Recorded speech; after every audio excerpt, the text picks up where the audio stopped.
Hello and welcome back to another UCL Fantasy team selection video. I have got my final team here for Matchday 3, and if you don't know already, I'm going to be using the Limitless chip for this week. So we've got a team here with an unlimited budget just for Matchday 3. So what I think is going to be best absolute team for Matchday 3. So we're going to go over through all the different positions, then we're going to look at clean sheet odds and goal odds later on in the video, so make sure you keep an eye on that. If you enjoy it, make sure to leave a like, make sure to subscribe as well for more UCL Fantasy stuff and FPL stuff if you also play Fantasy Premier League. But without further ado, let's get straight into it. So we're starting off with our defence, and if you haven't already watched my Limitless and Wildcard Guide videos, I would recommend you go and do that after you've watched this one, because you'll get more insight as to why I've picked the players that I have done. So we're starting off in goals with David Raya and Jan Sommer. Now I was kind of in a 50-50 with picking Gabriel and Raya for, that first game day, the Tuesday day, for my goalkeeper. I've ended up going with Raya purely because I think there's a lot of defenders that I kind of want to have in goals, that I want to have in defence, and in goals there's not as many good options. I had Gazaniga in at one point as the Girona goalkeeper, but I've ended up going for Gutierrez, as you can see, instead, who I do think is a better pick. And obviously that just means I can bring Raya in instead of having Gabriel. So it's one of those ones where I'm hoping there's not going to be too much of a difference between picking these guys. Gutierrez, of course, is a much higher ceiling than Gazaniga does. You could argue that Gabriel is quite similar with Raya, so that's the reasoning for going for those picks. Also wanted to make sure that I had an Inter player in there in defence. I originally had Bastoni. Still really like Bastoni as an option, but again I wanted to go for players who had a lot more of an attacking threat. Bastoni's obviously really nice for a clean sheet, but not really much of an attacking threat. I'll say that, and he's going to end up going and scoring this week, but I've ended up opting for Sommer instead. I think he's more than capable of doing well for me, and he's obviously just a backup if Raya doesn't do well. Opted for just Grimaldo in defence. I've picked him over Frimpong. I think he's got more of a goal threat. I feel like Grimaldo's more likely to score than Frimpong is. Frimpong obviously gets quite a lot of assists. That seems to be his main thing. I think if anyone's going to score, it's going to be Grimaldo, but it is, at the end of the day, pretty much a 50-50 between those guys. So I've opted for Grimaldo myself. Again, it could really go either way. Decided not to go for the double Leverkusen defence. The clean sheet odds are sitting like a lot lower. There's a lot of teams with a lot higher clean sheet odds than Leverkusen this week. So I've decided to opt against the double and go for a couple other players instead. So I've got Hakimi in there, obviously massive attacking threat, home fixture against PSV. And then similar with Theo Hernandez, again, massive attacking threat, playing against Club Brugge at home as well, hoping he can do quite well. And very happy with the way things are set out. Going for Vardiol in defence, using that extra budget to get Vardiol over Lewis. He scored again at the weekend. He has been scoring over the last few, so he's my pick. I would argue that he's more nailed than Lewis is as well. But yeah, I like him as a pick. Can potentially get a couple of ball recoveries, but he's there for that attacking threat. And of course, Manchester City are number one for clean sheet, or for the clean sheet odds this week. So expecting him to do well. In midfield, I've kept it, I think, basically exactly the same as what I had in the Limitless Guide draft video. I've got Ademola Lookman, I've got Bukayo Saka, I've got Florian Wirtz, Phil Foden, and I've got Christian Pulisic, who I've actually got the captain armband on, because I don't want to spoil it, but I do have Haaland on the bench. Surprise, surprise. Haaland's one of the strikers, and he plays on day 2. Expecting to captain him, he's more than capable of a captain. So I feel like going for a wee punt in the first game could be worthwhile. So I think Saka's the obvious captaincy, although there is some injury doubts about him. I'll talk about that in a little minute. But I do quite like the idea of a Pulisic gamble, and see how that goes. So he's going to be captain for for game day 1 and match day 3, and then obviously we're going to move on to Haaland for the Wednesday's games. Now with Saka, again, like I said, there is some injury doubts about him, whether he will be fit for the game on Tuesday. Now, He did miss the game at the weekend. However, he's one of those ones where it's an easy swap if something happens. If we get early news he's not going to be in the squad, probably just going to swap him over to Mohamed Salah. Again, utilising that budget as much as possible, going for one of the most expensive midfielders in the game. It's not the easiest fixture for Salah with Leipzig away from home, but he's one of those guys who can really do well against anyone, so happy enough to make that swap. Salah is probably the one that I would be bringing in if there is any early news with Saka. We've also got Ademola Lookman in here. Now, he has a bit of a minutes risk. He did get subbed at half time, I think it was, in Matchday 2, but he still ended up, I think it was scoring, and then he got man of the match as well, which was surprising, but he's more than capable of doing well in the 60 minutes that I'm hoping that he at least plays. If he plays 60 minutes, we can get the extra points from him.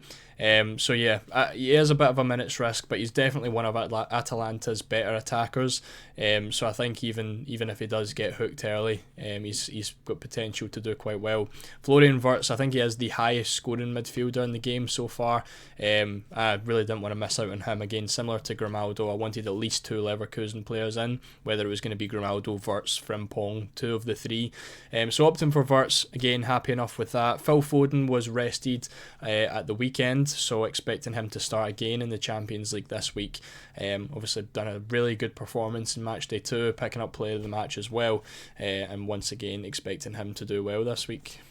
And then rounding it off with the forwards before we look at our odds, I've got obviously Haaland, and then I've got potentially like 2 differential strikers in Havertz and Ollie Watkins. Now, obviously put out the Limitless video and the wildcard video, and I got a couple of comments asking about Aston Villa players, and it kind of got me thinking, potentially looking at Ollie Watkins as my 3rd striker. Now, I think for me, obviously Haaland is going to be absolutely nailed in that striker spot. I think Havertz is probably going to be in there as well, especially if Saka isn't going to be playing. I definitely want to at least get an Arsenal attacker in there. But the 3rd striker spot, obviously we've got Ollie Watkins in there for now. I'm kind of debating between 3 players. You can see them on screen now. We've got Watkins, Vlahovic and Gyökeres. 3 strikers that I'm definitely debating on whether they should make the team for Matchday 3 or not. So 2 of them have home fixtures. Gyökeres with debatably the easiest fixture, just the fact that it's away from home makes it a little bit more interesting. Watkins playing against Bologna, he's got a 42% chance of scoring.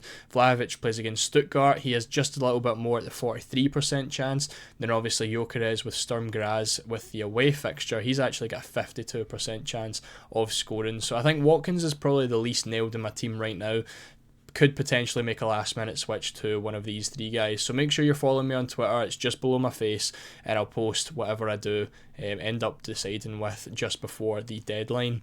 So obviously when it comes to my team, I've tried to pick my defence and my attack based on how good the odds are. So looking at the clean sheet odds, obviously picking the defence and the goalkeepers, there's a tick beside the teams that I have covered off with my defence. So we've got the top 3, we've obviously got Man City, we've got Vardiol, Arsenal, we've got Raya, Girona, we've got Gutierrez.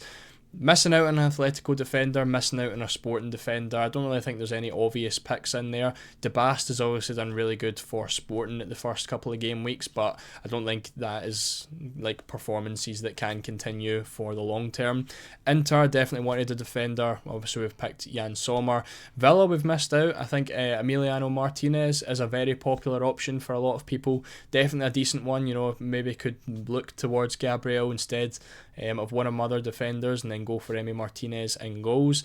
Milan we've obviously covered off with Theo Hernandez. Monaco we've missed out. And then we've obviously got Grimaldo from Leverkusen. Obviously PSG up there as well with Hakimi covered. So we've got a lot of the green fixtures, at least the higher clean sheet odds we have covered. At least we do have the top 3, so expecting a couple of clean sheets hopefully, and of course we've picked the players who are going to get attacking returns, so hopefully they can get potentially double digit hauls and some nice points to get me back up the leaderboard. And then finally looking at the goal odds, these are the teams which are most likely to score over 2.5 goals. And again, Man City and Arsenal are right at the top of that, followed by Girona. However, I did mention in a couple of the guide videos that Girona don't really have any obvious attacking picks. Stuani has been doing decent in the league, but he hasn't started in the Champions League. There's Danjuma as well, Miovski. They are very, very differential picks, but whether you wanted to use a striker spot for them is a little bit out there. So I've ended up going for the double City, the double Arsenal. We're covered off with Atalanta as well. Then we've got Leverkusen, Milan and Villa as well, with Watkins, Pulisic and Wirtz as well. So 3 quality players, even though they aren't really high up the list for scoring over 2.5 goals. We are still covering the top part of the list with Man City and Arsenal, so spreading it out a good bit, quite happy with that. Again, Mbappe's probably a decent option, their odds are quite high with Real Madrid, 44%, but I've kind of targeted the fixtures more than anything else, and obviously Dortmund isn't an easy fixture on paper, even though it does say they do have a 44% chance of scoring like 3 goals against them. So this is how the team looks when it comes to the dates of which obviously everyone's playing now. Obviously, it is kind of common knowledge that you want to have more players playing on the first day than you do on the second day, so you've got more of an option when it comes to substitutes on the next day. So I've got 8 players playing on Tuesday, which is actually pretty decent. 8 playing on Tuesday, then I've got 7 playing on Wednesday, which I don't mind. I think ideally I would have 1 extra in there, but I think day 2 kind of has more of the better players. Man City's playing on day 2, Leverkusen's playing on day 2, so there's a lot of players that you would definitely want, at least the Man City triple up more specifically for Wednesday. But I'm happy with the way things are going. 8 for Tuesday, 7 for Wednesday. We've got Pulisic for a captain on Tuesday, which definitely could change, but I do like him. I think I might actually just gamble on him and then rely on Haaland as the backup if that doesn't go well.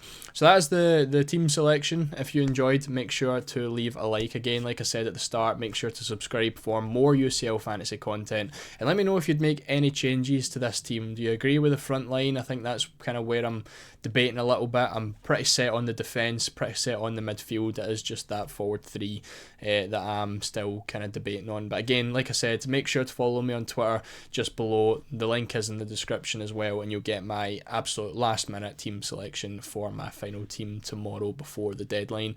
So once again, thank you for watching, and I'll see you all in the next one.